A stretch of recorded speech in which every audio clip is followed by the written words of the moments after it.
శ్రోతలకు నా హృదయపూర్వక నమస్కారములు. మన శ్రోతలలో ఒక సోదరుడు ప్రశ్నను పంపటం జరిగింది. ఆ ప్రశ్న, శ్రీరామచంద్రుడు తన 13వ ఏటనే ఆత్మజ్ఞాన విద్యను నేర్చుకున్నారు. నేటి ఆధునిక పరుగుల యుగములో ఇప్పటి పిల్లలకు చిన్నప్పటి నుండి ఆధ్యాత్మికత నేర్పితే భౌతిక ప్రపంచంలో జీవించటానికి తగిన భౌతిక విద్యలు నేర్చుకుంటే గాని జీవనానికి తగిన వనరులు సేకరణ చేసుకోలేరు. ఇప్పటి పిల్లలకు ఆర్థిక వనరుల సేకరణకు విపరీతమైన పోటీ ఉంది. ఈ సిట్యుయేషన్లో విద్యార్థుల్లో ఆధ్యాత్మికత, ప్రాపంచిక విజ్ఞానము రెండింటినీ ఏ విధముగా బ్యాలెన్స్ చేయాలి వివరించగలరు? ఇది వీరి ప్రశ్న. ప్రశ్నను మళ్ళీ ఒకసారి అర్థం చేసుకుందాం. వీరు ఈ ప్రశ్నను అడిగి చాలా కాలమైంది. అంటే యోగ వాసిష్టాన్ని చెబుతున్నప్పుడు విని అడిగి ఉండొచ్చు, లేదా ఇతర శీర్షికల్లో శ్రీరామచంద్రుడి గురించి ఆయన చిన్నతనంలోనే ఆత్మజ్ఞానాన్ని పొందారు అనేటువంటి విషయాన్ని చెప్పినప్పుడు వారికి ఆలోచన వచ్చి ఉండవచ్చు. ఇప్పుడు ఆధునిక ప్రపంచంలో, అంటే ఇప్పుడు ప్రజెంట్ మనం జీవిస్తున్న కాలంలో రాముడు లాంటి కాలం కాదు కదా. ఇప్పుడు అన్ని భౌతిక ప్రపంచపు విద్యలు నేర్చుకోకపోతే ప్రజలు, అంటే పిల్లలు చదువులవి నేర్చుకొని ఎదిగి ధన సంపాదన చేసుకోకపోతే ఇప్పుడున్నటువంటి ప్రపంచంలో, ఈ పోటీ ప్రపంచంలో బ్రతకటం కష్టం కదా. కాబట్టి ఆధ్యాత్మికతని, ఇటు భౌతికాన్ని అంటే ధన సంపాదన, కుటుంబ జీవితం ఇవన్నీ చక్కగా ఉంచుకోవటానికి వీలుగా పిల్లలకు ఆర్థిక వనరులు సేకరణ తప్పదు కనుక ఈ రెండింటిని సమన్వయం చేసుకుంటూ ఎలా సాగాలి అనేది వారి ప్రశ్న. అయితే మనం గమనించవలసిన విషయం ఏంటంటే, ఎప్పుడూ మనిషి మనిషే. అప్పటి కాలంలో ఏదో ఉంది, ఇప్పటి కాలంలో ఏదో మారిపోయింది అనేది ఏం లేదు. ఎప్పుడూ మనిషి తను చేసుకునేటువంటి అలవాట్లు. అప్పటి కాలంలో కూడా తాగుబోతు శ్రీరామచంద్రుల వారి భార్యను విమర్శించాడు. అప్పటి కాలంలో కూడా శ్రీరామచంద్రుల వారినే ఆకర్షించి, నీ భార్య ఉన్నా పర్వాలేదు నీతో గడుపుతాను అనేటువంటి శూర్పణఖనే ఒక స్త్రీ వచ్చింది. అప్పటి కాలంలో కూడా కుటుంబంలోనే సవతి తల్లి శ్రీరామచంద్రుల వారిని, ఈ రాజ్యము సంపదలు మాకు కావాలి, నువ్వు ఇక్కడ ఉండటానికి వీలు లేదు, నీ భార్యతో సహా వెళ్ళిపోని అడవులకు పంపింది. అప్పటి కాలంలోనే వాలి, రావణాసురుడు వీళ్ళంతా వేరే జాతులు కాదు, మానవ జాతిగా తీసుకోండి. ఇవన్నీ అప్పటి కాలంలో జరిగిన యుద్ధాలే. ఇంకా ఇప్పటి కాలంలో అంత యుద్ధాలు జరగట్లేదేమో అనిపిస్తుంది, లేదా జరుగుతూ ఉండొచ్చు. ఎందుకంటే ఇప్పుడు స్త్రీలను ఎత్తుకుపోయేవాళ్ళు ఉన్నారు, పరపురుషులతో పారిపోయేవాళ్ళు ఉన్నారు, ప్రేమ వివాహాలను వెళ్ళిపోయేవాళ్ళు ఉన్నారు, వ్యభిచారాలు, మానభంగాలు, దొంగతనాలు, దోపిడీలు, ఆక్రమించుకోవటాలు, దురాక్రమణలు అన్నీ ఉన్నాయి. అప్పుడు ఉన్నాయి, ఇప్పుడు ఉన్నాయి. అయితే అప్పటి కాలంలో మనం ప్రత్యేకముగా, ఇప్పుడు రామాయణము, రామచంద్రుడు అంటే ప్రత్యేకముగా రామచంద్రుల వారి జీవితానికి సంబంధించినటువంటి ఒక కథనాన్నే వింటున్నాము. మిగిలినటువంటి మానవ జీవితం ఎలా ఉందో మనకు తెలియదు. మానవులు ఉన్నారు, మరి అప్పుడు తాగుడు ఉంది కాబట్టే కదా తాగినోడు వాగాడు, అన్నీ ఉన్నాయి. అప్పుడు ఎప్పుడూ మనిషి ఇంతే, ఇలాగే ఉంటాడు.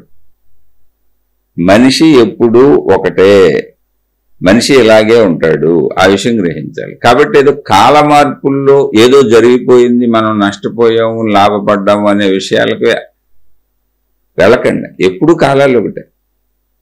ఎందుకంటే మనిషిలో ఉండే గుణం అదే, మనిషిలో ఉండేటువంటి శరీరం అదే, మనిషిలో ఉండేటువంటి పంచేంద్రియాలు అదే, మనిషిలో ఉండేటువంటి బుద్ధులు అవే. మనిషి అంతే. వాటిని ఎటువైపు నడుపుతావు అనే దాంట్లో ఇది ఉంది. అదే వెనకాలం ఏదో మంచిది, ఇప్పుడు చెడిపోయిన కాలం అనుకోబాకండి. ఇప్పుడు ఇంకా మంచి కాలం. అప్పుడు ఎవరైనా విద్యలు నేర్చుకోవాలి అనుకున్నారనుకోండి, మీరు ఎక్కడో గురువుల దగ్గరికి వెళ్ళాలి. అసలు ఎవరో గురువులను ఆశ్రయించి, ఆ గురువు కూడా మరి ఆత్మజ్ఞానం తెలిసినోడో కాదు తెలీదు, వాళ్ళందరినీ అనుసరించి వాళ్ళకి సేవలు చేసి వాళ్ళ దగ్గరే ఉండి మొత్తం కొన్ని సంవత్సరాల జీవితకాలం వాళ్ళకి అంకితం అయిపోయి ఉంటే, అది కూడా వాళ్ళకి సేవలు చేస్తూ వాళ్ళకి సర్వసపర్యలు చేస్తూ ఉంటే వాళ్ళకి ఇష్టమైతే చెబుతారు. అది అటువంటి జీవనం. అది ఇప్పుడు ఎంత అద్భుతం అంటే, అసలు మామూలు భౌతిక చదువులైనా ఆధ్యాత్మిక చదువులైనా, అప్పుడు కూడా భౌతిక చదువులు గురుకులాలు ఉన్నాయి. ఇప్పుడు ఎంతటి అద్భుతం ఉందంటే, నువ్వు స్కూల్కి వెళ్ళి చదువుకోవచ్చు, అసలు ఇంటర్నెట్లోకి వెళ్ళండి, నీకు తెలియని విషయమే లేదు. నువ్వు ఏ విషయాన్నైనా నీ ఇంట్లో కూర్చొని తెలుసుకోవచ్చు. అంటే చదువుకు సంబంధించిన దాన్నే ఇప్పుడు ట్యూషన్స్ అని పంపుతాం ప్రత్యేకంగా. ఇప్పుడు నువ్వు ట్యూషన్కి వెళ్ళక్కర్లా, యూట్యూబ్ ఓపెన్ చేసావంటే అన్ని రకాల ట్యూషన్లు అందులో ఉంటాయి, ఏ సబ్జెక్టులు ఏమి ఉంటాయి. అంటే నేర్చుకునే వాళ్ళకే మంచిగా ఉందాము, మంచి తెలుసుకుందాము, అంటే భౌతికమైన ఆధ్యాత్మికమైన డెవలప్ అవుదాము అనుకునే వాళ్ళకి అద్భుతమైనటువంటి యుగం ఇదే. ఎందుకని నీ ఇంటికి వచ్చేసినాయి, నువ్వు అంత శ్రమ పడక్కర్లేదు అదివరకులాగా. ఇప్పుడు అదివరకు ఏముంది, ఇప్పుడు మామూలు వెనక్కి వెళ్ళి చూడండి, ఎడ్ల బొళ్ళు కట్టుకొని దొన్నపోతులతో ఎద్దులతో పొలాలు దున్నిచ్చుకొని అలా నానా కష్టాలు పడి నానా తిప్పలు పడి, మనుషులు కూడా జంతువులతో సమానంగా కష్టపడి పనిచేసి అలా ఎంతో కష్టాలు పెడితే తప్ప కనీస వనరులు వసతులు దొరికేవి కాదు. ఇప్పుడేముందండి, అద్భుతమైనటువంటి మెషినరీ వచ్చేసింది. అసలు మనిషి శారీరక శ్రమను తగ్గించేసి అద్భుతమైన మెషినరీ వచ్చేసి ఉత్పత్తులు అద్భుతంగా పెరిగిపోతున్నాయి. మనిషి సుఖపడే యుగం ఇదే. అంటే అన్ని రకాలుగా, అంటే చెడిపోయాయంటే చెడిపోవచ్చు, చెడిపోవడానికి అన్ని ఛాన్సులు అక్కడే ఉన్నాయి. అది మనిషి యొక్క మనస్తత్వములో ఉన్నది. శ్రీరామచంద్రుడు ఉన్న కాలంలోనే రావణాసురుడు ఉన్నాడు, వాలి ఉన్నాడు. అంటే మనం రామచంద్రుడు చరిత్ర కాబట్టి ఈ నలుగురే కనపడుతున్నారు. కానీ శ్రీరామచంద్రుడి యొక్క చరిత్రను చూసుకుంటూ వెళ్తే రావణాసురుడి దగ్గరికి వెళ్లే లోపల కొన్ని లక్షల మందిని అరణ్యంలో రాక్షస జాతిని సంహరించుకుంటూ మునులందరికీ మేలు చేసుకుంటూ వెళ్ళాడు. అసలు శ్రీరామచంద్రుడు చిన్నప్పుడే విశ్వామిత్రుడు వచ్చి శ్రీరామచంద్రుడిని నాతో పంపితే, నాయన అక్కడ రాక్షసులు మమ్మల్ని ఇబ్బంది పెడుతున్నారు, మమ్మల్ని బతకనివ్వట్లేదు, మా ఆశ్రమాల్లో మేము ఏదన్నా ధర్మ కార్యాలు చక్కటి దైవ కార్యాలు చేసుకుంటుంటే వచ్చి పాడు చేస్తున్నారు, కొంచెం రక్షణగా పంపమని అడిగితే వెళ్ళాడు ఆయన. అంటే అప్పుడు ఉన్నారు రాక్షసులు అంటే ఎవరు, మనుషులే సార్, చెడ్డోళ్ళు, తాగుబోతులు, తిరుగుబోతులు, రౌడీలు, గోండాలు. ఈ మనిషి ఎప్పుడు అలాగే ఉంటాడు. మీరు మానవ జాతి అన్నప్పుడు ఒకటి గుర్తుపెట్టుకోండి, నీచాతి నీచుల నుంచి ఎదుటవాడి కోసం తమ ప్రాణాన్ని ఇవ్వగలిగిన వాళ్ళు వరకు ఉంటారు. అంటే తమ కోసం ఎదుట వాళ్ళ ప్రాణాన్ని తీసుకుంటారు. ఇంకా ప్రాణాన్ని తీసుకుంటారు అనేటువంటి నీచ స్థాయిలో ఇక మానాన్ని తీసుకుంటే ఏంటి, ధనాన్ని తీసుకుంటే ఏంటి, ఏది ఎత్తుకుపోతే ఏంటి, అంత నీచాతి నీచుల నుంచి ఎదుట వాళ్ళ కోసం తమ ప్రాణాన్ని అర్పిస్తారు. అంతటి వరకు మానవ జాతిలో ఎప్పుడు అన్ని రకాల వాళ్ళు ఉంటారు. కాబట్టి ఏదో జాతి మారిపోయింది అనుకోబాకండి. శ్రీరామచంద్రుడనే ఆయన ఒక ఉత్తముడు అంతే. ఆయన మరి ఆయన ఉత్తముడుగా ఉన్న ఆయన ఇంట్లోనే ఆయన తల్లి ఆయన నిలిపమంది, ఈ ఆస్తి అంతా మాకు కావాలంది, రాజ్యం మాకు కావాలంది. వాళ్ళకి ఊహించుకోండి, దాన్ని నా కొడుకు కావాలంది. మరి పాపం భర్త ఆయన ఎదురు చెప్పలేకపోయాడుగా, అందుకే శ్రీరాములు వారు వెళ్ళిపోయారు. అసలు ఆ వార్తనే బయటకు రానివ్వకుండా ఇప్పటి రోజుల్లో తీసుకుందాం. ఆ మహానుభావులతో మనం పోల్చుకోవద్దా, కైకమ్మ తల్లితో, ఆ దశరథుడితో, మామూలుగా ఇప్పుడు రోజుల్లో పోల్చుకుందాం. ఇలా ఎవరైనా సవతి తల్లి అడిగితే తండ్రి గోపు పగలగొట్టేసి అసలు ఆ విషయాన్నే బయటికి రానివ్వకుండా పిచ్చి పిచ్చి ఆశలు వేయకండి, తను చేయదలుచుకున్న ధర్మం ఏంటో చేస్తే చెయ్యగలిగితే ఆ గొడవే ఉండదుగా. మరి ఇప్పుడు గొడవలన్నిటికీ ధర్మ నిర్వహణ లేకపోవటమేగా. అందుకని ముందు తెలుసుకోండి, మనిషి అనే వాడిలోనే ఇంద్రియాలు ఉన్నాయి, శరీరం ఉంది, కోరికలు ఉన్నాయి, మనసు ఉంది, బుద్ధి ఉంది, అహంకారం ఉంది, చెడు ఉంది, మంచి ఉంది. నువ్వు చెడు వైపు వెళ్తావా మంచి వైపు వెళ్తావా అనేది నీ ఇష్టం. అంతే, ఆ స్వేచ్ఛ ఉంది. మనిషి అంటే అంతే, ఏ కాలంలో అయినా ఏ యుగంలో అయినా అంతే. ఇప్పుడు ఇంకా బెటర్గా అన్ని దగ్గరికి వచ్చేసినాయి. ఇప్పుడు నేను చెబుతున్నా, మీరు మీ ఇంట్లో వింటున్నారు. అసలు నేను ఎవరో మీకు తెలియదు, మీరెవరో నాకు తెలియదు. కానీ మీకు కావాల్సిన ప్రతిదీ మీరు ప్రశ్నించవచ్చు, చక్కగా మీకు కావాల్సిన విషయం తెలుసుకోవచ్చు. అలా నేను కాదు, ఎన్నో వేల కోట్ల మంది చెబుతున్నారు. నేనెంత అసలు, నేను ఊరుకునే విషయానికి చెప్పాను తప్ప ఆ మహానుభావుల పాద ధూళికి నేను సరిపోను. బోల్డ్ మంది చెబుతున్నారు, బోల్డ్ జ్ఞానం చెబుతున్నారు. మీరు ఇప్పుడు వాళ్ళకేం రుసుములు చెల్లించక్కర్లా, వాళ్ళకెళ్ళి సేవలు చేయక్కర్లా, వాళ్ళ దగ్గర కూర్చోవక్కర్లా. మీ సమయం బోల్డ్ మిగిలిపోయింది, మీ ఇంట్లోనే కూర్చొని మీరు నేర్చుకోవచ్చు. మీ సమయం మిగిలింది, మీ శారీరక శ్రమ మిగిలింది, మీ కాలం మిగిలింది, అన్నీ మీ ఇంటికి వచ్చేసినాయి. మీ బుద్ధిలో మంచితనం ఉంటే చాలు. అదేంటి ఇప్పుడు పిల్లలకు ఎలా నేర్పాలి అంటే, అసలు పిల్లలు ఎప్పుడు కూడా తల్లిదండ్రులను అనుసరిస్తారండి. సింపుల్ అంతే. ఫస్ట్ పాయింట్ అది గుర్తుపెట్టుకోండి. నేర్పటం అనే ప్రాసెస్ పిల్లలకు ఉండదు. ఒక మొక్కకి ఎలా ఎదగటం నేర్పవలేను అన్నాం అనుకోండి, ఏమన్నా ఉందా? మొక్కకి ఎదగటం ఎలా నేర్పాలి, పక్షికి ఎగరటం ఎలా నేర్పాలి, ఎక్కడైనా ఉందా చెప్పండి? అసలు ఒక మొక్కకి ఎదగటం ఎలా నేర్పాలి, ఒక పక్షికి ఎగరటం ఎలా నేర్పాలి, ఏ జంతువుకైనా అసలు ఏదైనా నేర్పుతుందా? అది సహజ శరీరములోనే, శరీర అవయవ నిర్మాణంలోనే, ప్రకృతిలోనే ఆ విషయం ఉంది. అది దానంతట అదే వస్తుంది. అయితే ఎలా వస్తుంది? దానంతటదే ఏంటంటే, పిల్లలు ఒక కుటుంబంలో తల్లిదండ్రులకు పుడతారు, తల్లిదండ్రులను చూస్తూ పెరుగుతారు.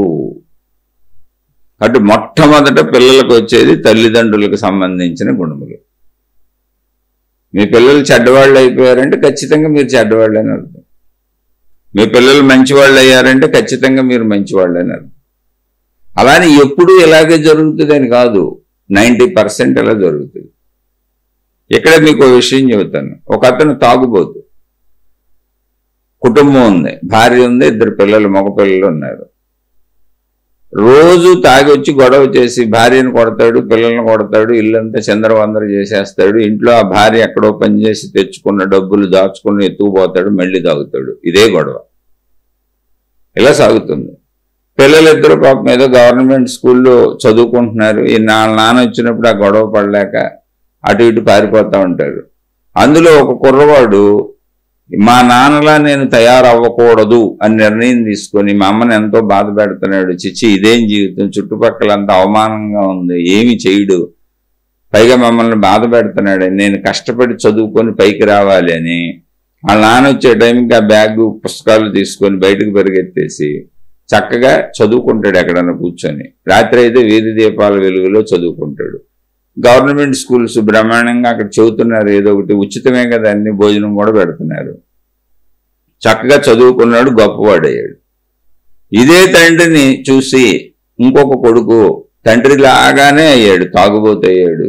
చక్కగా తండ్రి ఏం చేస్తాడు అలాగే అయ్యాడు. గొడవ చేస్తాడు, గోలు చేస్తాడు, ఎత్తుకుపోతాడు, కొడతాడు, తిడతాడు, అందరితో గొడవలు పడతాడు. ఇప్పుడు ఇది ఎవరి వలన జరిగింది, ఎవరి నిర్ణయం? మనం ఎలా ఆలోచిస్తాము అనే దాని మీద ఉంది. అది రెండు తండ్రిదే. మళ్ళీ అలాంటి తల్లిదండ్రులది పూర్తి పాత్ర ఉంటుందా అంటే చెప్పలేము.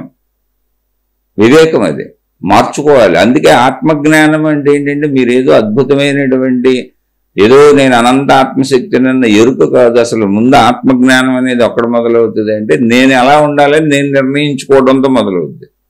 జస్ట్ నన్ను పరిశీలించుకోవడంతో మొదలవుద్ది. అయితే తల్లిదండ్రుల్ని, ఒకటి తల్లిదండ్రుల జీన్స్ అంటే విత్తనంగా తల్లిదండ్రుల గుణాలు వస్తాయి. తల్లిదండ్రులే అంటే మొక్కకి ఏ మొక్క విత్తనం అదే మొక్కగా తయారవుతుంది మళ్ళీ పెడితే. సేమ్ అలాగే మనుషుల్లో కూడా తల్లిదండ్రులకు సంబంధించిన బేసిక్ జీన్స్ ఉంటాయి. అంటే వ్యాధులు కానీ, శరీర నిర్మాణం కానీ, గుణాలు కానీ, అంటే బేసిక్ అది. అంటే ముందు అసలు ఏదో ఒకటి అది ఉద్భవించాలంటే దానికి ఏదో గుణం ఏదో ఒకటి ఉండాలిగా. ఎక్కడి నుంచి ఏదో ఒకటి అంటే తల్లిదండ్రులతో వస్తుంది. ఒక రూపుదిద్దుకోవాలంటే ఏదో ఒకటి ఉండాలి, ఏదో గుణం ఉండాలి, ఏదో ఒక పద్ధతి ఉండాలి, ఏదో ఒక రూపం ఉండాలి. అది తల్లిదండ్రులు వస్తాయి. ఆ బేసిక్ని మార్చుకునే అవకాశం మనిషికి ఉంది, మిగిలిన వాటికి లేదు. మొక్కలకు లేదు, జంతువులకు లేదు.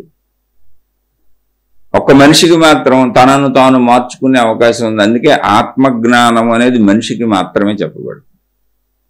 పిల్లలు తల్లిదండ్రులని చూసి నేర్చుకుంటారు 90%. అయితే చూసి నేర్చుకుంటారు అనే 90%లో 10% వ్యతిరేకంగా కూడా నేర్చుకోవచ్చు, వీళ్ళగా నేను ఉండొద్దు అని. అలాంటి పిల్లల్ని చాలా మందిని చూశాను నేను ఈ ఆధ్యాత్మిక మార్గంలో ప్రయాణిస్తూ. అంటే నేను ఎవరిని విమర్శించాలని చెప్పటం లేదని విషయం అర్థం చేసుకోండి. అనేక మంది గురువులను చూశాను, చాలా దగ్గరగా చూశాను, చాలా మందితో కొన్ని సంవత్సరాలు కలిసి ప్రయాణించాను, అనేక మంది మనుషులతో కలిసి ప్రయాణించానంటే భక్తి మార్గంలో, ఆధ్యాత్మిక మార్గంలో 35 ఏళ్ల నుంచి. ఇలా ప్రయాణించినప్పుడు 100కి 90 మంది నాకు కలిసినటువంటి 100కి 99 మంది గురువులు కానీ భక్తి మార్గ మనుషులు కానీ ఎవరైనా వీళ్ళలా ఉండకూడదు అని తెలుసుకున్నాను నేను. వీళ్ళలా ఉండకూడదు. వాళ్ళు గురువులు కావచ్చు, మహాత్ములు కావచ్చు, లేదా ఆ మార్గంలో ప్రయాణిస్తున్నటువంటి మనుషులు కావచ్చు. నాతో కలిసిన వాళ్ళందరినీ చూసి ఏం నేర్చుకున్నానంటే వీళ్ళలా ఉండకూడదు అని నేర్చుకున్నాను. ఎందుకనంటే భక్తి అంటున్నారు, దేవుడు అంటున్నారు, అన్నీ అంటున్నారు, అందరికీ డబ్బులు కావాలి, విలాసాలు కావాలి, వస్తువులు కావాలి. సామాన్యులైతే స్త్రీ పురుష శారీరక సంబంధాలలో భక్తి మార్గానికి వచ్చి అక్రమ సంబంధాలు పెట్టుకుంటున్నారు. ఎందుకని ఈ భక్తి పేరుతో బయట తిరగటానికి స్త్రీలను పురుషుల్ని అంగీకరిస్తున్నారు ఇళ్లలో వాళ్ళు. భక్తి పేరుతో పెద్దగా అనుమానాలు ఏముండవు. ఆ భక్తి అనేటువంటి మళ్ళీ పెద్ద పెద్ద డ్రెస్సులు వేసుకొని రకరకాల కార్యక్రమాలని, రకరకాల ప్రోగ్రాంలని, అవి పాపం భక్తిలో ఎవరు అనుమానించరుగా, ఇంట్లో వాళ్ళు అనుమానించరు, బయటకు పంపేస్తారు వెళ్ళండి అని. వీళ్ళందరూ కలిసిమెలిసి తిరుగుతూ ఉంటారు. ఈ భక్తిలో వెళ్ళి స్త్రీ పురుషులందరూ ఎవరితోనైనా కలిసిమెలిసి తిరగచ్చు. అదే విడిగా అనుకోండి, కలిసిమెలిసి తిరిగి ఊరుకోరు. విడిగా మీరు పక్కింటి ఆయనతో సినిమాకి వెళ్ళాం అనుకోండి, అసలు ఎందుకు వెళ్ళే సినిమాకి అనే చోటే తప్పు వచ్చేసింది. లేదండి ఆ భక్తి కార్యక్రమానికి వెళ్తున్నాము, ఫలానా కార్యక్రమానికి తీసుకెళ్తున్నామండి మీ ఆవిడని, లేదా అన్నయ్య గారిని అన్నయ్య గారి తోడుతో వెళ్తున్నాం, చెల్లెలు గారిని తీసుకెళ్తున్నాం అని ఇలా వరుసలు కలుపుకొని వెళ్తారు. నేను అలానే అందరూ అలా ఉన్నారని అంటర్లో ముందే చెబుతున్నానండి. కానీ నేను చూశాను వీళ్ళలా ఉండకూడదని. నేను ఎక్కువ విషయాలు ఇలా ఉండకూడదని నేర్చుకున్నాను. ఏంటి, ప్రస్తుతం నేను చూసిన వాళ్ళు. నేను చూడనటువంటి మహాత్ములు ఎవరున్నారో చాలా మంది మహాత్ముల దగ్గర ఇలా ఉండాలి అని నేర్చుకున్నాను. నేను చూసిన మహాత్ములలో అంటే నా దురదృష్టం కావచ్చు, ఎక్కువ మంది దగ్గర ఇలా ఉండకూడదని నేర్చుకున్నాను. ఎందుకంటే అందరికి మహాత్ములు గురువులకు కూడా డబ్బులు కావాలి, నిరంతరం డబ్బులు ఎక్కువ ఇస్తే ముందు కూర్చోవాలి. అక్కడికి వెళ్ళి ఎక్కువ వాళ్ళకి అంకితం అయిపోయి ఎక్కువ ఇచ్చేస్తే మనకు ఎక్కువ ప్రిఫరెన్స్ ఉంటుంది. ఎప్పుడు ఏదో ఒకటి కావాలి అందరికీ. గురువులకు కావాలి, మహాత్ములకు కావాలి, సంస్థలకు కావాలి, నిరంతరం కావాలి కావాలి కావాలి.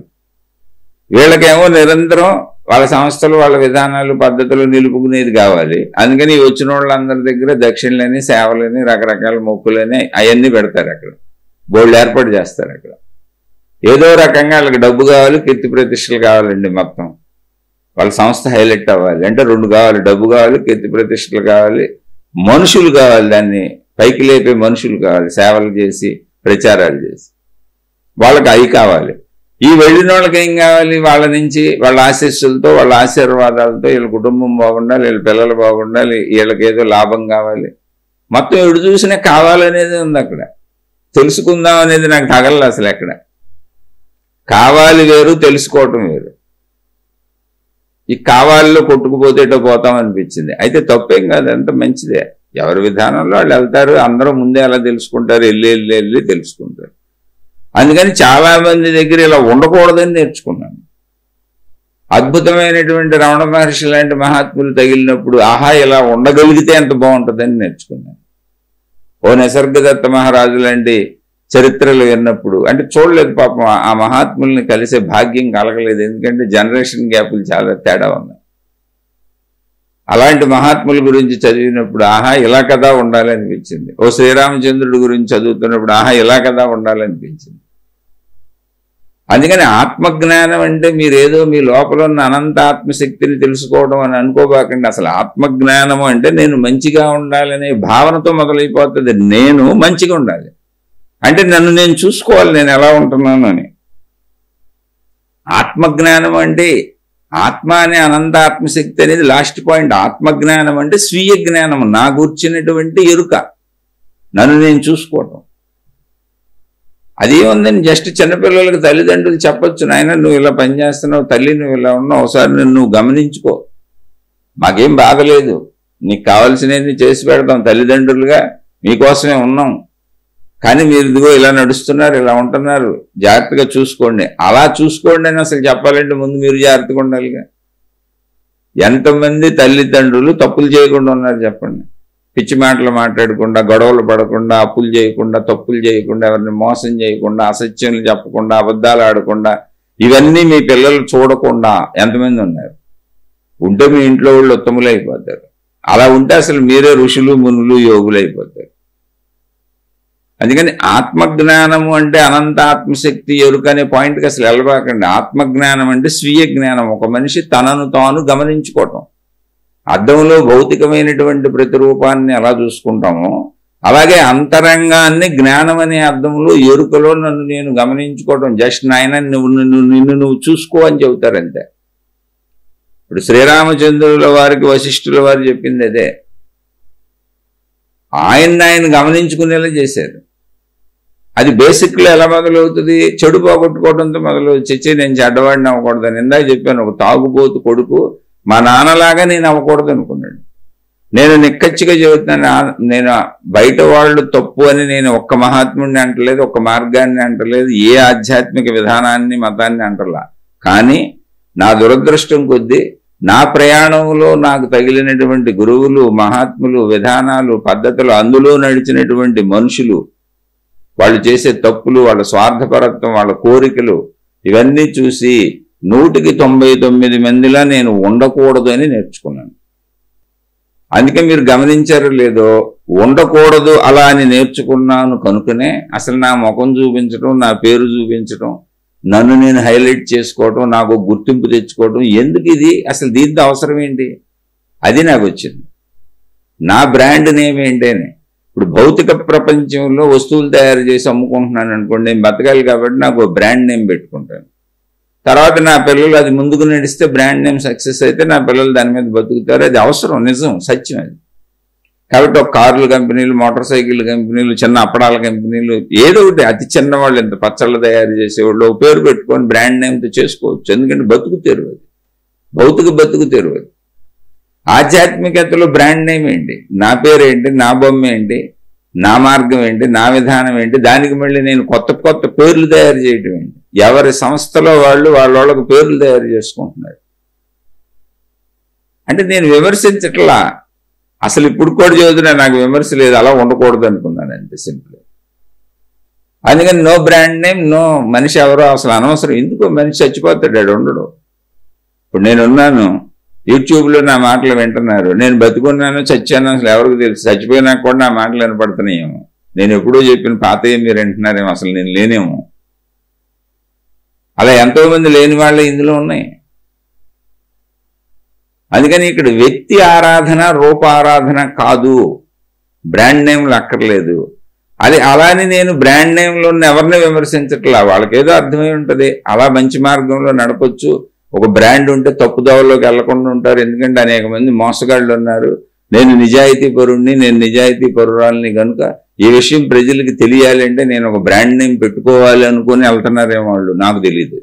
కానీ నాకు తగిలిన వాళ్ళు, నేను మొత్తం ప్రపంచాన్ని చూడలేను కదా, నా ప్రయాణంలో ఏదో నాకు ఓ 10లోనో 100లోనో తగులుతారు, అంతకు మించి ఏముండదుగా. మనుషులు ఎంతమంది తగులుతారు నా ప్రయాణంలో? 10ల సంఖ్యలో 100ల సంఖ్యలో ఉంటారు, వేల సంఖ్యకు కూడా వెళ్తారు. అలాంటప్పుడు మొత్తం ప్రపంచం గురించి నిర్ణయం చెప్పగలిగినటువంటి శక్తి నాకు ఎలా ఉంటుంది? కానీ నాకు తగిలిన వాళ్ళని చూసి ఇలా ఉండకూడదు అనుకున్నా, సింపుల్ అంతే. ఇలా ఉండకూడదు అనుకున్నా. అలా నేను ఇలా ఉండకూడదని ఎలా అనుకున్నానో అదే ఆత్మజ్ఞానం స్టార్టింగ్. ఎవరైనా సరే, నాకు కాదు మీకైనా సరే, నేను ఇలా ఉండకూడదు, నేను ఇలా ఉండాలి అన్నప్పుడు ఏమైంది? అబ్జర్వేషన్ నా వైపు వచ్చింది. ఇప్పుడు మన ప్రశ్నలు ఆయన అడిగారు, ఇప్పుడు ఆధునిక యుగంలో పరుగులు అన్నారు. ఆధునిక యుగంలో పరుగులు తగ్గినాయండి బాబు. ఎందుకంటే మనకి ఇక్కడ అనేక సౌకర్యాలు వచ్చేసినాయి. బస్సులు వచ్చినాయి, స్కూటర్లు వచ్చినాయి, సైకిళ్ళు వచ్చినాయి, విమానాలు వచ్చినాయి. పూర్వకాలం అలా కాదు. ఇప్పుడు మీరు నేర్చుకోవాలంటే మీ అబ్బాయిని తీసుకెళ్ళి గురువు దగ్గర వదిలేయాలి. గురుకులంలో అసలు ఒక 12 సంవత్సరాలు 13 సంవత్సరాలు అక్కడ ఉండిపోతాడు, మీతో ఉండు అసలు. ఇప్పుడు ఎందుకంటే చక్కగా ఇంట్లో మీరు ప్రేమించుకోవచ్చు, పిల్లలకు కావాల్సినవన్నీ పెట్టచ్చు, అన్నీ చెయ్యొచ్చు, వాళ్ళు ఎలా ఉంటున్నారో చూసుకోవచ్చు. ఏ బస్సు రిక్షానో ఆ స్కూల్ దగ్గరని పెట్టి వెళ్ళి చక్కగా వెళ్ళి మళ్ళీ ఇంటికి తిరిగి వచ్చేస్తారు. ఒకవేళ మీకు ట్యూషన్ పెట్టించగలిగిన స్తోమత ఉంటే పెట్టించవచ్చు, లేదు పెట్టించలేరు, మీరే చదివించవచ్చు. మీరే చదివించలేరు, చక్కగా మీరు యూట్యూబ్లో వాటిలో మొత్తం అన్ని రకాల చదువులు ఉన్నాయి, అవి తీసి వాళ్ళతో కూర్చొని మీరు స్పెండ్ చేసి గడిపి వాళ్ళకి నేర్పించవచ్చు. చక్కగా మీ పిల్లలతో మీరు కలిసిమెలిసి పడుకోవచ్చు. మీ పిల్లలు మీ పిల్లల్ని మీ దగ్గర పడుకోబెట్టుకొని మీరు ఆనందపడవచ్చు, వాళ్ళతో ముచ్చట్లాడచ్చు, కబుర్లాడచ్చు.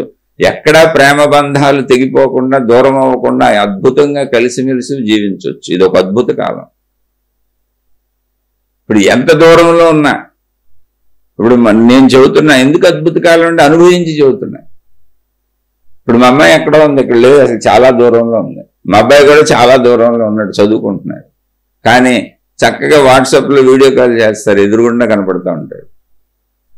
దగ్గరే ఉన్నట్టు ఉంటుంది, హాయిగా ఉంటుంది మనసుకు. ఏదో దూరంగా ఉన్నారన్న భావనకు బాధ కలిగిన ఆ వాట్సాప్ కాల్లో మాట్లాడుకోగానే హాయిగా ఉంటుంది మనసుకు. పోన్లే మీ జీవితాలు సెటిల్ అవ్వాలి కదా, మేము జాగ్రత్తగా చదువుకోండి అమ్మా, మనకేం పెద్ద ఆస్తులు ఏం లేదు, మీరు ఏదో ఉద్యోగం సంపాదించుకుంటూ బాగుంటారు, కొంచెం సంపాదించుకోండి, ఏదో చిన్న ఉద్యోగం ధర్మంగా బతకండి అని చెబుతుంటాం. అంతే, అయిపోయింది. ఇంక మాకు ఆశలేమి లేవు.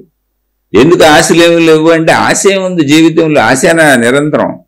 ఆశ ఉంటూ తృప్తి ఉండదు. ఆశ అంటే ఏంటో తెలుసా? కంటిన్యూటీ. నాకు సరిపోలేదు అని. ఆశలేమి లేవు అంటే నేను అన్ని త్యజించానని కాదు, ఎప్పటికప్పుడు తృప్తిగా ఉన్నా. ఇప్పుడు తిన్నా బాగున్నాను, హాయిగా మీకు ఇప్పుడు టిఫిన్ చేసి మీకు స్పీచ్ చెబుతున్నాను, కడుపు నిండింది బాగున్నాను, అందుకని ఆనందంగా ఇది మాట్లాడగలుగుతున్నాను. మళ్ళీ భోజనం చేస్తాను, మళ్ళీ దానికోసం ప్రయత్నించుకుంటాను, దొరికిందంతా సంతృప్తిగా ఉంటాను. సంతృప్తి ఉంటే ప్రయత్నం ఆగిపోద్దని మొత్తం ఆపేశానని కాదు. ఆశ లేదంటే, ఆశ అంటే అర్థం ఏంటంటే సంతృప్తి లేదు, కంటిన్యూ అయిపోతున్నానని. సంతృప్తి అంటే అర్థం ఏంటంటే ఇప్పుడు ముందు అసలు నేను హాయిగా ఇవాళ ప్రశాంతంగా నా భార్య పిల్లలు నా కుటుంబం నేను చక్కగా హాయిగా ఉన్నదాంతో అందులోంచి ప్రయత్నించుకుంటున్నా, సంతృప్తిలోంచి ప్రయత్నించుకుంటున్నా. అంటే సంతృప్తి అనే చోట బ్రేక్ వచ్చింది, ఆగటం వచ్చింది, విశ్రాంతి వచ్చింది, శాంతి వచ్చింది. అంటే ఏంటి? సంతృప్తి అనేది ఒక చిన్న విశ్రాంతి లాంటిది. ఇప్పటికే ఇప్పుడు చూడండి, రాత్రికి నిద్రపోతాం, శరీరం చూడండి రాత్రికి నిద్రలోకి వెళ్ళిపోద్ది. అది ప్రకృతి చేసిన ఏర్పాటు. అంటే ఏంటి? అన్నీ ఉన్నాయి, కంటిన్యూటీ ఉంది, జీవితానికి కంటిన్యూటీ ఉంది. మళ్ళీ లెగుస్తావు, పొద్దున్నే జీవితం ప్రారంభించుకుంటావు. కానీ కాసేపు ఆగు, విశ్రాంతి తీసుకో, పడుకో కాసేపు, మళ్ళీ పొద్దున్నేలే. ఇది సృష్టి చెప్పింది. ఆ సృష్టి చెప్పినట్టుగానే సంతృప్తి అనేది ఏంటి అంటే, నేను ఇప్పటికీ నాకున్న వాళ్ళు, నా కుటుంబ సభ్యులు, నా పిల్లలు, నా భార్య, నా భర్త, నా సంపదలు, నా తెలివి, నా ప్రజ్ఞ, మాకేమున్నాయో అయ్యి, వాటితో నేను హాయిగా ఉన్నాను అని ముందు మనసును ఆపు కాసేపు. మనమేదో నిద్రలో సృష్టి సహజంగా చేసిన ఏర్పాటులో నిద్రలోకి వెళ్ళి ప్రశాంతత పొందుతున్నాం తప్ప విడిగా మనం మానసికంగా మనం ఆపుకోవటం లేదు, అలా పరుగులు పెడుతున్నాం. పిల్లలైనా పెద్దోళ్ళైనా. అంటే పెద్దవాళ్ళని చూసి పిల్లలు నేర్చుకుంటారు, అందుకని ఇవన్నీ చెబుతున్నాయి. ఇప్పుడు చిన్నపిల్లలకి మనం ఎలా ఉండాలో ఏం చెప్పగలం అంటే, ఈ ఆధ్యాత్మికతను ఎలా నేర్పగలం, ఈ రెండింటి సమన్వయం ఏంటి అంటే, ఒక పక్క భౌతికం, ఒక పక్క ఆధ్యాత్మికం, ఒక పక్క బతకాలి, ఒక పక్క సంపాదించుకోవాలి, దాని తోడు మళ్ళీ ఈ ఆధ్యాత్మికత కూడా తెలుసుకోవాలి. అంటే ఇన్ని రకాలు ఏమి లేవు, ఉన్నది ఒకటే జీవితం. ఆధ్యాత్మికం వేరు, భౌతికం వేరు కాదు అసలు. ఆధ్యాత్మికం వేరు, భౌతికం వేరు అని ఎవరో జీవితాల్లోంచి పారిపోయిన వాళ్ళు డ్రెస్సులు మార్చుకొని, రకరకాల డ్రెస్సులు వేసుకొని అది ఒక ఆధ్యాత్మికం అని ఒక భ్రమను కల్పిస్తున్నారు. ఆధ్యాత్మికము అంటే అంతరంగములోది, భౌతికము అంటే కనపడేది, అంతే సింపుల్. ఇది అంతరంగంలోది కనపడదు కదా, అదే ఆధ్యాత్మికం. కనపడకపోయినా ఆలోచనలు ఉన్నాయి, భావాలు ఉన్నాయి, గుణాలు ఉన్నాయి, స్వభావం ఉంది, కదలికలు మొత్తం లోపల నుంచే కదులుతూనేగా శరీరాన్ని కదిపేది. కానీ ఆధ్యాత్మికము అనేది ఒక మనిషికి సంబంధించింది అంతే తప్ప అది ఒక దేవుడికో, మతానికో, ఒక వ్యవస్థకో, ఒక తెగకో, ఒక జాతికో, జీవితాల నుంచి పారిపోయి రంగుల డ్రెస్సులు వేసుకున్న వాళ్ళకో సంబంధించింది కాదు. అది ఎవరిష్టం వాళ్ళదే. ఇప్పుడు చూడండి, రకరకాల చీరలు కొనుక్కుంటారు, కట్టుకుంటారు, రకరకాల బట్టలు, ప్యాంట్ షర్ట్లు కొనుక్కుంటారు, కట్టుకుంటారు, రకరకాల మోటార్ సైకిల్ కొనుక్కుంటారు, తోలుకుంటారు, రకరకాల కార్లు కొనుక్కుంటారు, తోలుకుంటారు, రకరకాల చెప్పులు కొనుక్కుంటారు. మీ ఇష్టం. ఇటుకి జాతి మత కులాలు ఏముంది, మనిషికి ఎవరికి ఏది కావాలో అది చేసుకుంటాడు. అలాగే ఆధ్యాత్మికత అనేది ఒక దైవ మార్గం అని, ఒక మత మార్గం అని, లేదా ఈ రంగుల డ్రెస్సులు వేసుకోవటం అని, కుటుంబాల నుంచి పారిపోవటం అని, లేదా పెళ్లిళ్ళు చేసుకోకుండా ఉండటం అని ఎవరన్నా చెబితే భ్రమపడి నమ్మబాకండి. ఆధ్యాత్మికం అంటే వ్యక్తికి సంబంధించిన జీవితం, అంతరంగం ఆధ్యాత్మికం, కనబడేది భౌతికం, అంతే, అంతకంటే ఏమీ లేదు ఇక్కడ. కాబట్టి ఇప్పుడు ఆధ్యాత్మికం, భౌతికం పిల్లలకి నేర్పాలి, అయ్యాలని నేర్పాలి, ఇయ్యాలని నేర్పాలి ఏమి లేదు. పిల్లల అంతరంగం అంతా ఆధ్యాత్మికమే, పిల్లలు చేసే పై ప్రవర్తన కనపడేదంతా భౌతికమే. ఆధ్యాత్మికం అనేది మంచితనంతో మొదలవ్వాలి, అంతే. నేను మంచిగా ఉండాలి నిర్ణయించుకోవాలి. అలా నిర్ణయించుకోవాలంటే ఎవరినాళ్ళు చూసుకోవాలి. ఎప్పుడు చెబుతుంది అది, పిల్లవాళ్ళకి వేరు పెద్దలకు వేరు ఉండదు. అది ఎవరికైనా ఒకటే, లోపల కదపకుండా పైన ఎలా కదులుతుంది? అసలు శరీరం కదలదు కదా. కాబట్టి ప్రత్యేకంగా పిల్లలకి ఏదో నేర్పడానికి ఇక్కడ ఏం లేదు. మంచితనమే ఆధ్యాత్మికానికి స్టార్టింగ్. నన్ను నేను గమనించుకోవటం. అప్పుడు పిల్లలకి నేర్పండి. తల్లిదండ్రుల ముందు ఉత్తమంగా ఉండి, తల్లిదండ్రులు చక్కగా జీవిస్తూ, వాళ్ళు ఏ గొడవలు పడకుండా, గోలలు పడకుండా, తప్పులు చేయకుండా, ఎటువంటి పొరపాట్లు చేయకుండా చక్కగా ఉత్తమమైన జీవితం జీవిస్తూ ఉంటే సహజంగా పిల్లలకి అది వచ్చేస్తుంది. పోనీ రాదు, ఇందాక తాగుబోతే వాళ్ళు కథ చెప్పుకున్నాం, ఇలాంటి తప్పులు మనం చేయకూడదు అనే భావంతో కూడా పిల్లలు మార్పు తెచ్చుకుంటారు. కాకపోతే అది మరి వస్తుందా రాదా మనకు తెలీదు, ఎవరు ఎలా ఆలోచిస్తారు. అందుకని తల్లిదండ్రులుగా మీరు ఆలోచన నేర్పండి, ఆధ్యాత్మికం నేర్పక్కర్లా. మంచి నేర్పితే ఆధ్యాత్మికం వచ్చేస్తుంది. మీరు మంచిగా ఉంటే మంచి నేర్చుకుంటారు. ఒకవేళ మీరు మంచిగా లేరు, పోనీ వాళ్ళకి మంచి చెప్పండి. ఏమి చెప్పొద్దు పిల్లలకే, జస్ట్ మిమ్మల్ని మీరు గమనించుకోండి. మీరేం చేసుకుంటున్నారో గమనించుకోండి. మీ భవిష్యత్తు అది, మీ జీవితం అది. మేము తల్లిదండ్రులుగా సహకారంగా ఉంటాం, అందులో డౌట్ లేదు. మీరు తప్పైనా రైట్ అయినా, మీరు ఎలా జీవించినా మా పిల్లలే. మేము మీతో ఉంటాం, మీకు సహకారంగా ఉంటాం. కానీ మంచిగా జీవిస్తే మీకే మంచిది. మీ మనసు భయాలకు లోనవదు, కంగారుకు లోనవదు, ఆదుర్దాకు లోనవదు. చదువుకోవాల్సినప్పుడు చదువుకోండి, ఏది చేయాల్సినప్పుడు అది చేయండి, ఆడుకునేటప్పుడు ఆడుకోండి. అలా పిల్లల్ని మన అభిప్రాయాలతో బలవంత పెట్టేయకండి. జస్ట్ వాళ్ళని గమనించుకునేటువంటి ఎరుకుంటే చాలు. ఒక చెట్టుకి ఎదగడం నేర్పక్కర్లేదు, ఒక పక్షికి ఎగరటం నేర్పక్కర్లేదు, ఒక చేపకి ఈత నేర్పక్కర్లేదు. అసలు 84 లక్షల జీవరాశుల్లో మనిషికి తప్ప దేనికి ఏమీ నేర్పక్కర్లేదు. మనిషికి అన్ని నేర్పాలని అనుకుంటారు తల్లిదండ్రులు, అది ప్రాబ్లం. ఎందుకంటే వీళ్ళు మనసు ఆగదు. ఇప్పుడు 84 లక్షల జీవరాశుల్లో జంతువులకే ఏమీ నేర్పక్కర్లేదు, వాటంతటా నేర్చుకొని పెరుగుతున్నాయి అంటే మనిషికి నేర్పటం ఎందుకు? అసలు ఆ నేర్పటం అనే చోట నాశనం అయిపోయింది మొత్తం. ఎందుకంటే మన బుద్ధులు, మన గుణాలు, మన ఇష్టాలు, మన కోరికలు వాళ్ళ మీద వృద్ధి నేర్పేస్తాం. ఎందుకని చిన్నపిల్లలకు ఉంటారు, ఎదిగేటప్పుడు వాళ్ళు తెలుసుకుంటారు, వాళ్ళ అభిరుచుల ప్రకారం వెళ్తారు అంతే.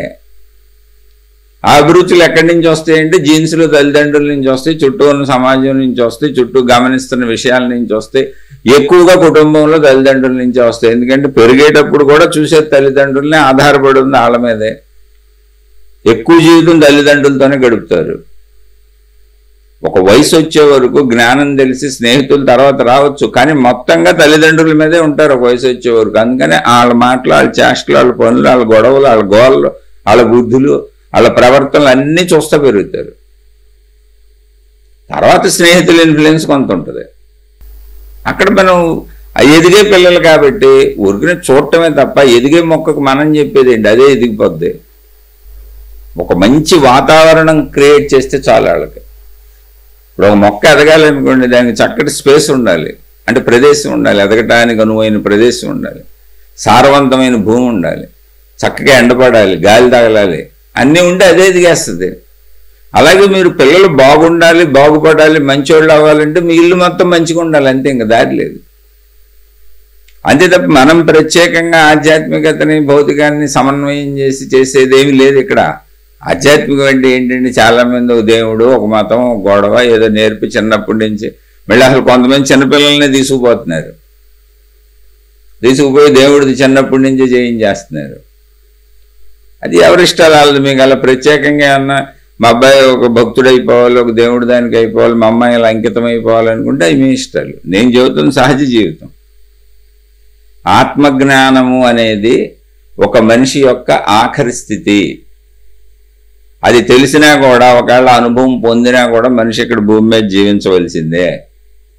అందుకని ఆత్మజ్ఞానము అనే దాంట్లో మొట్టమొదటి స్థితి ఏంటి అంటే, ఇప్పుడు ఆఖరి స్థితి జీవన్ముక్త స్థితిని పొందేశాడు ఆయన, ఆయనకు తెలిసిపోయింది, అయిపోయింది అనుకుంటున్నారు ఏంటి? ఏం అవ్వలేదు, ఊరినే తెలిసిందంటే.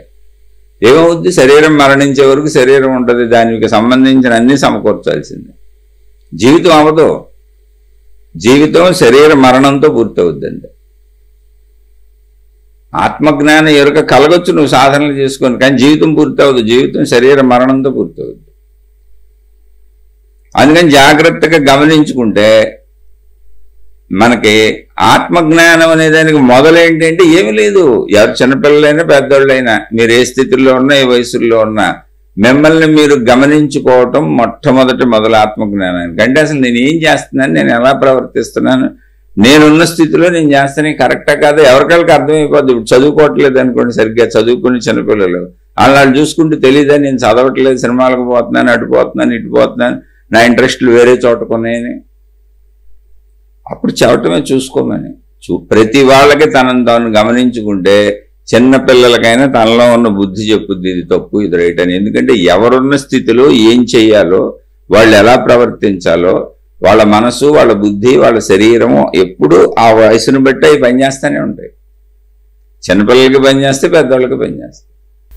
కాబట్టి కాల మార్పులు, ఏదో జరిగిపోయింది ఇప్పుడు ఏదో నేర్పుదాము, కొత్తగా ఏదో చెబుదాం అనేది ఏమీ లేదు. ఏం చేయక్కర్లేదు. మంచి, జస్ట్ మంచి అనేది కానీ వస్తే అది ఆ మొత్తం ఆత్మజ్ఞానమే. ఆత్మజ్ఞానం అనేది ప్రత్యేక అద్భుతమైన విషయం కాదు. అది మతాలు కాదు, దేవుళ్ళు కాదు, గురువులు కాదు, సంస్థలు కాదు, లేదా రకరకాల రంగుల డ్రెస్సులు వేసుకొని ప్రపంచాన్ని వదిలిపెట్టి వెళ్ళిపోవటము కాదు. ఆధ్యాత్మికత అంటే వ్యక్తి అంతరంగము. చెప్పిందే చెబుతున్నాం మళ్ళీ, ఎందుకంటే బాగా మీకు గుర్తుండాలని. భౌతికం అంటే వ్యక్తి శరీరంతో కదిలే కనపడేది. కనపడే ప్రతిదాన్ని కనపడందే నడుపుతుంది.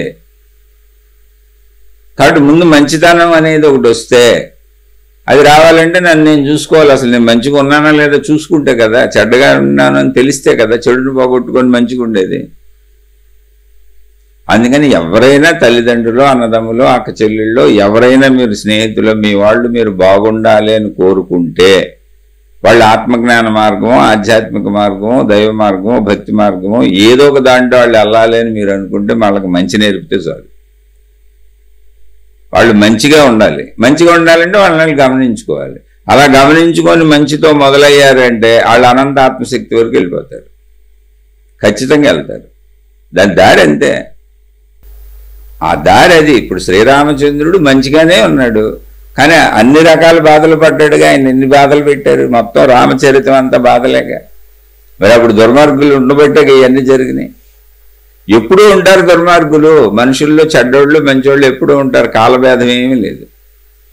కాకపోతే సౌకర్యవంతంగా కాలభేదంలో వచ్చినటువంటి మార్పులు ఏంటంటే, సౌకర్యాలు ఇప్పుడు ఎక్కువ వచ్చినాయి. ఓ పుస్తకాలు పట్టుకు తిరగక్కర్లేదు, ఓ చదివేక్కర్లేదు, యూట్యూబ్లోనే ఉన్నాయి. ఎటువంటి ఆధ్యాత్మిక గ్రంథాలు, ఎంత మంచి గ్రంథాలు, ఎంత జ్ఞాన గ్రంథాలు, భౌతిక విద్యలకు సంబంధించిన అన్నీ ఉన్నాయి అక్కడ ఇంటర్నెట్లో, యూట్యూబ్లో. మీరు చక్కగా వెళ్ళి ఎతికితే బోల్డ్ రకాలు వస్తున్నాయి మనిషికి. ఇప్పుడు నీ ఇంట్లో కూర్చొని సమస్త మంచి నేర్చుకోవచ్చు, నీ ఇంట్లో కూర్చొని సర్వనాశనం అయిపోవచ్చు. అది వ్యక్తి నిర్ణయం తప్ప మనం ప్రోత్సహించడం ఎలా కుదురుతుంది? నేను చెప్పాక నేను కలిసిన వాళ్ళందరినీ చూసి నేను 99% నాకు తగిలిన వాళ్ళందరూ అందరినీ చూసి నేను వీళ్ళలా ఉండకూడదు అని నేర్చుకున్నా. ఒక 1% మహాత్ములు లేరు ఇప్పుడు ఎవరో. వాళ్ళని చూసి, వాళ్ళ చరిత్రలు చదివి చూసి, అంటే వాళ్ళ చరిత్రలు చదివి, వాళ్ళ మహాత్ముల బోధలు విని, వాళ్ళ జీవన విధానపు చరిత్రలు చూసి, ఆహా వీళ్ళ ఉండటం ఎంత బాగుంటుంది అనుకున్నా. అది మన నిర్ణయం. అందుకని పిల్లలు బాగుండాలి అంటే ఒక మొక్క ఎదుగుదలకి ఒక ప్లేస్, సారవంతమైన భూమి, సూర్యరశ్మి, వెలుతురు, చక్కటి గాలి, చక్కటి ఎదిగేంత విశాలమైన ప్లేసు, చక్కగా దానికి సరిపోయినటువంటి నీరు అందితే దానంతటా అది ఎలా ఎదిగిపోద్దో, మీరు మీ ఇంట్లో ఒక మంచి వాతావరణాన్ని కల్పిస్తే చాలు. అంతే తప్ప మరి మీరు నిరంతరం వాళ్ళని బట్టలు ఇస్త్రీ చేసినట్టు ఇస్త్రీ చేసి వాళ్ళని బాగుపరిచేద్దామని ఎక్కువ ప్రయత్నించకండి. అవన్నీ వెకటేస్తాయి. ఎందుకంటే అర్థం చేసుకుంటూ వెళ్ళాలి. మనకున్నంత బ్రెయిన్ వాళ్ళకు ఉండదు. వాళ్ళ బ్రెయిన్ ఎదుగుదలలో సాగుతుంది. అది గ్రహిస్తూ వెళ్ళాలి. వాళ్ళకి ఎంత చెప్పాలో అంత చెప్పాలి. ఒక గైడెన్స్గా ఉండాలి. చక్కగా మనం ఆచరిస్తుంటే చాలా అసలు మంచి వాతావరణం కల్పించండి, వాళ్ళే ఎదిగిపోతారు. ఆధ్యాత్మికం భౌతికం వేరు వేరు కాదు, వేరు వేరు కాదు, వేరు వేరు కాదు, ఒకటే. ఈ విషయం తెలుసుకోండి. మీ ఇంట్లో మంచి వాతావరణం ఉంటే చాలు, వాళ్ళు చక్కగా ఎదిగిపోతారు. ఒకవేళ చెడ్డ వాతావరణం అన్నా మంచోళ్ళు అయిన వాళ్ళు బోల్డ్ మంది ఉన్నారు. ఎందుకంటే ఇలా అవ్వకూడదని. ఇప్పుడు చెడ్డ ఫ్రెండ్స్ని చూశారనుకోండి, ఇలా అవ్వకూడదు అనుకుంటారు. బోల్డ్ మంది తెలుసు నాకు అలా. ఎందుకు పలానా వాళ్ళతో నువ్వు స్నేహం చేయట్లేదు, వాళ్ళని వదిలేసేవండి, ఇంతకుముందు మీ స్నేహితులు కదా అంటే, లేదు వాళ్ళన్నీ బ్యాడ్ హ్యాబిట్స్తో ఉన్నారు, వాళ్ళు ఇష్టం వచ్చినట్టు తిరుగుతున్నారు, నేను అందుకని వాళ్ళతో స్నేహం చేయట్లేదు, వదిలేశాను అన్నవాళ్ళు నాకు చాలామంది తెలుసు. కాదు అని బ్యాడ్ హ్యాబిట్స్ని వెతుక్కెళ్ళేవాళ్ళు ఉన్నారు. దీనికి మూలము తల్లిదండ్రులు. లోపల జీన్స్లో గుణాలు ఉంటాయి. పుట్టిన కాడి నుంచి వాళ్ళిద్దరిని పరిశీలిస్తూ పెరుగుతారు పిల్లలు. మొత్తం పెరిగే తల్లిదండ్రుల దగ్గరే. తర్వాత కొంచెం బాగా ఊహ తెలిసిన తర్వాత స్నేహితులు వస్తారు. కాబట్టి తల్లిదండ్రుల దగ్గర పెరిగిన పెంపకము, తల్లిదండ్రుల జీన్సే మొట్టమొదటి పిల్లల భవిష్యత్తు. దీన్ని బట్టే ఫ్రెండ్స్ని ఎన్నుకోవటం కూడా ఉంటుంది వాళ్ళు ఖచ్చితంగా. అందుకని ఎక్కడైనా ఎవరైనా పిల్లలు చెడిపోయారంటే దానికి సంపూర్ణ బాధ్యత తల్లిదండ్రులది. ఎక్కడైనా ఎవరైనా పిల్లలు బాగుపడ్డారు అంటే దుర్మార్గులైన తల్లిదండ్రుల పిల్లలు కూడా బాగుపడతారు. ఎందుకంటే ఇలా ఉండకూడదు, ఇలా అవ్వకూడదని.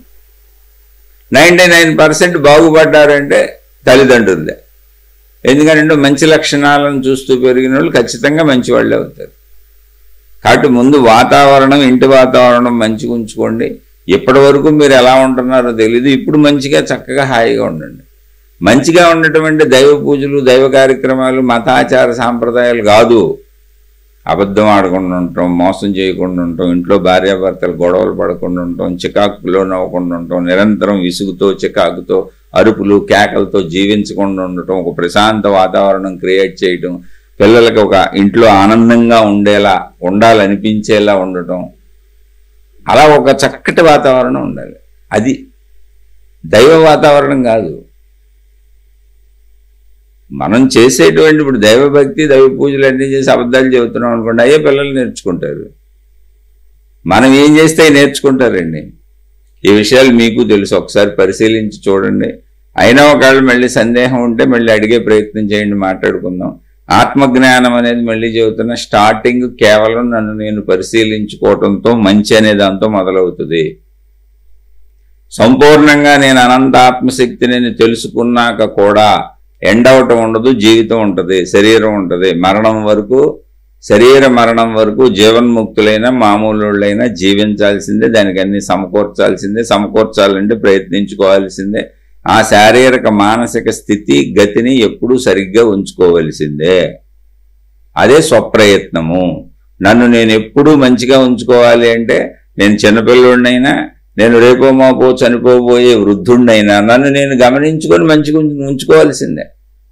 అనంత ఆత్మశక్తిని తెలుసుకొని జీవన్ముక్తుణ్ణి అనేటువంటి స్థితిని ఒకవేళ నేను పొందినా కూడా నన్ను నేను మంచిగా ఉంచుకోవాల్సిందే. ఎందుకంటే శరీరం అక్కడే ఉంది, ఇంద్రియాలు అక్కడే ఉన్నాయి.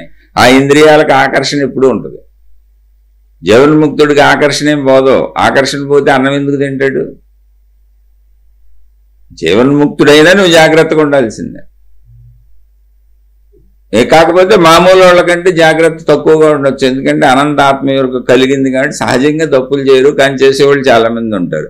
ఎందుకంటే ఆకర్షణపరమైన విధానం అంతా శరీరంలో ఉంది. లేకపోతే ఇప్పుడు జీవన్ముక్తులకు అన్నం అక్కర్లేదుగా, జీవన్ముక్తులకు మలమూత్ర విసర్జనలు అక్కర్లేదుగా, జీవన్ముక్తులకు బట్టలు అక్కర్లేదుగా, జీవన్ముక్తులకు నిద్ర అక్కర్లేదుగా, జీవన్ముక్తులకు వసతి సౌకర్యములు అక్కర్లేదుగా. మరి అన్నీ ఉన్నాయి వాళ్ళకి కూడా. అంటే శరీరం మామూలే. అందుకని జీవన్ముక్తుడు అయినా ప్రాణం పోయే వరకు నిన్ను నువ్వు జాగ్రత్తగా పెట్టుకోలేదు. చిన్నపిల్లలైనంటే పెద్దోళ్ళైనంటే వాతావరణాన్ని బట్టి ఆ ఎదుగుదల ఉంటుంది. అటువంటి మంచి వాతావరణం కల్పించండి. బయట మేమేం చేయలేమండి, బయట మేమేం చేస్తాం, ప్రపంచం అంతా పాడైపోయింది, లోకం అంతా పాడైపోయింది అంటే లోకం గురించి ఎందుకండి? లోకం ఎప్పుడు ఇలాగే ఉంది. ఏమవదు. తల్లిదండ్రులు, ఇంటి వాతావరణం మంచిదైతే బయట ఎవరు చెడిపోరు. బయట చెడిపోయారు అంటే ఖచ్చితంగా తల్లిదండ్రులు మంచిది కాదు, ఇంటి వాతావరణం మంచిగా లేదు. మీరు దీనికి ఎన్ని రకాల సాకులు చెప్పుకున్నంటే కొంతమందికి దీన్ని ఒప్పుకోవటం ఇష్టం ఉండదు. అంటే ఎవరికాళ్ళు నేను కరెక్టే అనుకుంటూ ఉంటారు కూర్చొని. నేను బాగానే చేశాను, నేను కరెక్టే కాదు. అలా ఉండదు, అలా కుదరదు. కేవలం వీళ్ళు తల్లిదండ్రులు, ఇల్లు అనే ప్రపంచంలోంచి బతుకుతున్నారు. బయట ప్రపంచంలోంచి అంటే బయట ప్రపంచంలోకి, స్నేహితుల్లోకి, బయట కనపడుతున్న ప్రపంచంలోకి ఇందులోంచి వెళ్తారు. తల్లిదండ్రులు, ఇల్లు అనే ప్రపంచంలోంచి బయట ప్రపంచంలోకి వెళ్తారు. మొదటి ప్రపంచం ఇదే. ఈ ప్రపంచంలో కరెక్ట్గా అన్ని బాగుంటాయి. ఆ ప్రపంచంలో వాళ్ళు మంచియే ఎన్నుకుంటారు. బాగున్నాయే అనుకుంటారు, చెడ్డవాటికి వెళ్ళరాళ్ళు. ఇది నా స్వీయ అభిప్రాయం, నా సొంత అభిప్రాయం. నా అభిప్రాయంతో అందరూ ఏకీభవించాలనేటువంటి రూల్ ఏం లేదు. ఏదో ప్రశ్నగా సోదరుడు అడిగారు కాబట్టి నాకు తోచింది, నాకు అనిపించింది చెప్పాను. జస్ట్ మంచిని నేర్పండి. మంచిని నేర్పడం అంటే ఉద్దేశి ట్రై చేయొద్దు. మీరు మంచిగుంటే వాళ్ళు మంచిగుంటారు. వాతావరణం కల్పించండి. ఇల్లు ఎప్పుడు హాయిగా ఉన్నట్టుగా ఉండాలి. అంటే మనం వాళ్ళకి ఎటువంటి చెడులు వినిపించకూడదు, కనిపించకూడదు. మన ఇంట్లో అలా జరగకూడదు, మనం చేయకూడదు. అక్కడ ఘర్షణలు పడకండి, గొడవలు పడకండి, తప్పులు చేయకండి, వాళ్ళ ముందు అబద్ధాలు ఆడకండి, వాళ్ళ ముందు పొరపాట్లు చేయకండి. చక్కగా వాళ్ళతో ఫ్రెండ్లీగా ఉండండి, హాయిగా ఉండండి. ఏదో తండ్రి అని తల్లి అని అధికారాలు పెత్తనాలు చేయకండి, సలహాలు చెప్పేవాకండి, మాకు తెలుసు కదా పెద్దోళ్ళమని. అసలు నచ్చంది పిల్లలకి అదే, కానీ పైకి మాట్లాడరు. అసలు పిల్లలకి నచ్చని విషయం ఏంటో తెలుసా? సలహాలు. పిల్లలకే కాదు, ప్రపంచంలో ఎవరికి నచ్చంది సలహాలే. ఎందుకంటే ఉచిత సలహాలు, వాళ్ళు కదా చేయాల్సింది. మనం ఉంటే చూసి నేర్చుకుంటారు అంతే. స్వేచ్ఛగా పిల్లల్ని మొక్కలు పెరిగినట్టుగా పెరగనివ్వండి, వాతావరణం కల్పించండి అంతే. మీరు మంచి వాతావరణం కల్పిస్తే వాళ్ళు ఖచ్చితంగా మంచోళ్ళే అవుతారు. కాదు ఇంకా మీకు ఏదైనా అనుమానాలు సందేహాలు ఉండి ఇది అర్థం కాలేదు, ఇంకా మాకు విశ్లేషణగా కావాలంటే మీకున్న అనుమానాన్ని సందేహాన్ని ఇంకా విశ్లేషణగా అడగండి, మళ్ళీ మాట్లాడుకుందాం. శుభమస్తు. మీకు మీ కుటుంబ సభ్యులకు మేలు చేకూరుగాక. మీ అభిప్రాయాలను కామెంట్ల రూపంలో తెలియచేయండి. మీ సందేహాలను ప్రశ్నల రూపంలో అడిగే ప్రయత్నం చేయండి. నేను చెప్పేవన్నీ నా సొంత విశ్లేషణలు, సొంత అభిప్రాయాలు. నేను ఎందులోనూ ఆరితేరినటువంటి నిపుణుడను కాను. కాబట్టి నేను చెప్పిన దాంట్లో ఎక్కడైనా తప్పుగా ఉందని అనిపిస్తే దయచేసి నన్ను క్షమించి వదిలివేయండి. ఎక్కడైనా ఏమైనా మీకు కొంచెం మంచి దొరికినట్టుంటే తీసుకొని మీ జీవితంలో ఆచరించుకోండి. నాతో మీకేం సంబంధం లేదు. చక్కగా ఆచరించుకోండి, హాయిగా ఉండండి. శుభమస్తు.